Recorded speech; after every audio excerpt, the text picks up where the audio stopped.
Dumating na nga yung kinakatakutan natin. Wala na si Ma'am Gina. Sana naman may patunguhan yung mga sakripisyo ni Ma'am Gina. At sana umokay ang operasyon ni Sir Robert. Magising na sana siya. At sana maging okay ng lahat.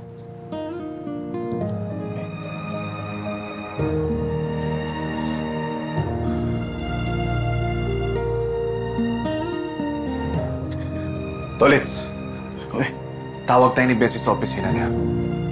Bakit daw kayo, Maki? Hindi ko rin alam. Tara. Saglit lang ah.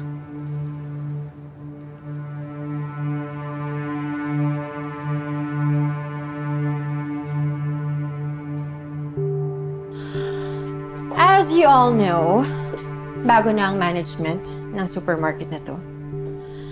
And kailangan natin mag-downsizing para makatipid. After your evaluation, kayong dalawa yung mga underperforming employees. Huwag mo na kaming hanapan ng butas. Alam ko na yung ginagawa mo. Oh, alam mo na naman pala. So hindi na ako mag-i-explain. Sasante na kayo. Kayong dalawa, you're fired. Hindi mo naman kami pwede basta-basta tanggalin sa trabaho dahil lang gusto mo. Violation to. Hindi magreklamo kayo. Wala akong pakialam. Hindi ako natatakot. Mahal ko ang supermarket na to. At may respeto din ako sa totoong may-ari nito. Pero dahil may pwesto ka na dito, mukhang di na rin ako tatagal dito. Kaya mas gugustuhin ko pang umalis na lang. Ay, hindi. Nauna ako, di ba? Di ba ang sabi ko, you're fired? Ano, tanga lang? Sisante na kayo, effective immediately. Dahil walang lugar dito ang makakampi ni Gina. Kaya go. You may leave now.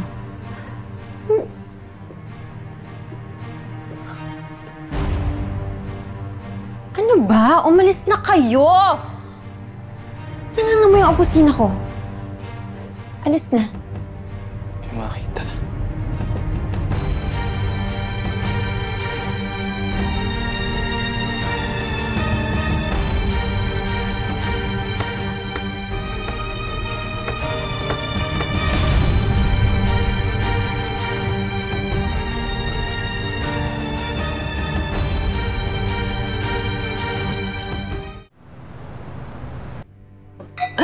Sa wakas, umani rin ang tagumpay ang lahat ng paghihirap natin, anak. Ngayon, malaya na nating magagalawang pera ng supermarket. Pero hindi pa rin sapat yun, Nay. Dahil pag naoperahan si Robert, magigising siya. Matatapos din yung maliligayang araw natin. Oo nga. Nasa peligro pa rin pala tayo. Tsaka pag nagising yun, sigurado ko'y pakukulong tayo nun. Kaya nga dapat bago siya maoperahan, maibenta na natin yung supermarket. Pagkatapos nun, tsaka tayo aalis, tsaka tayo tatakas. Magsisimula tayo ng bagong buhay abroad. At hindi nila tayo matutuntun dun. Hindi na nila mailala yung anak sa akin. O paano kung hindi maging successful yung operasyon? Kung matigok na to si Robert. Isa lang ang ibig sabihin nun eh.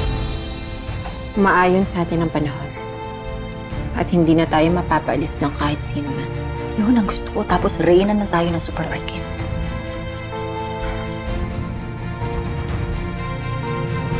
Teka, ano bang ginagawa ni Brian na naman dito? Ikaw naman, di ka na nasanay sa akin. Libangan ko lang yan. Nasi-stress na ako sa mga nangyayari, no?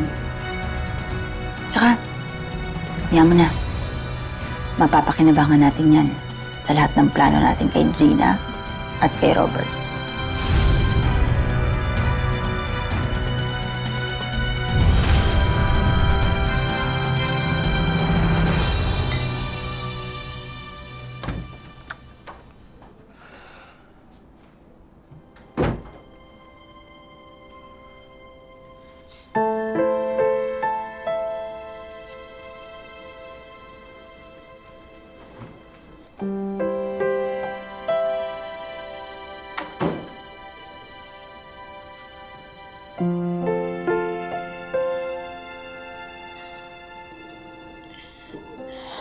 Mahal, ba't gising ka pa?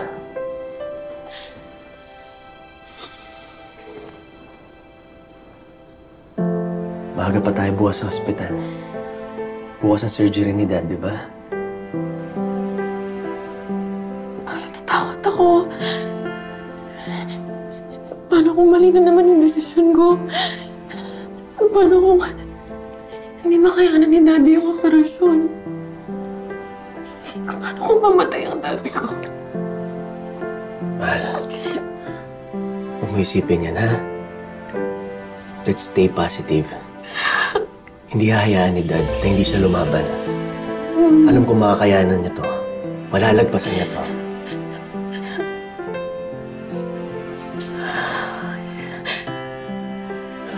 Sana mapatawad ka na niya.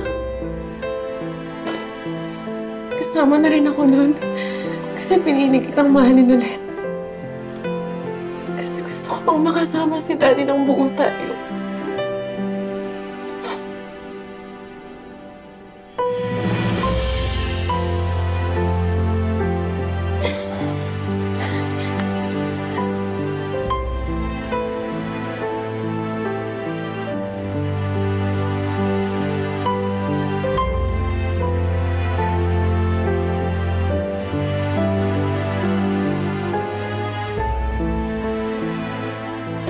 Diba? Ayan ang sinasabi ko. Pwede pala tumuhalin ko. Huwag niyo ko hawakan. Maiinggit lang talaga kayo sa... Oo. Oo.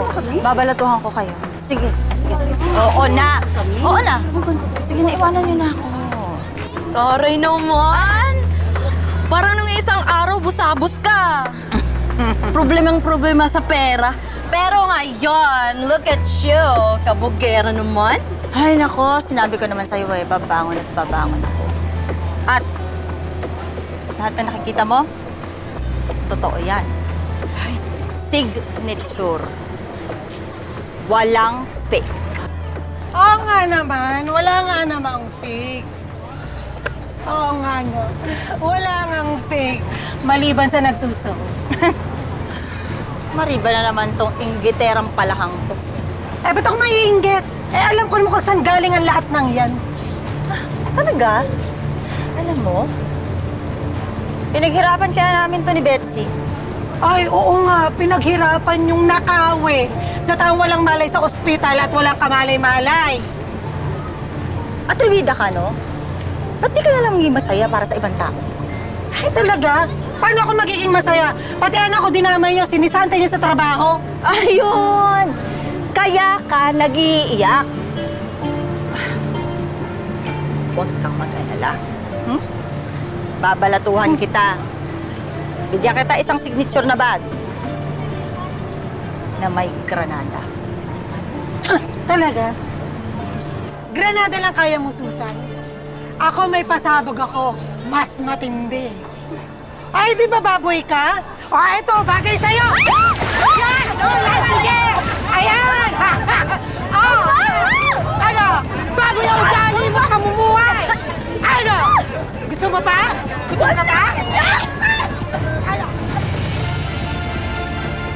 Baby, ikaw lang ang dapat makinaban ng lahat ng pera ni Robert.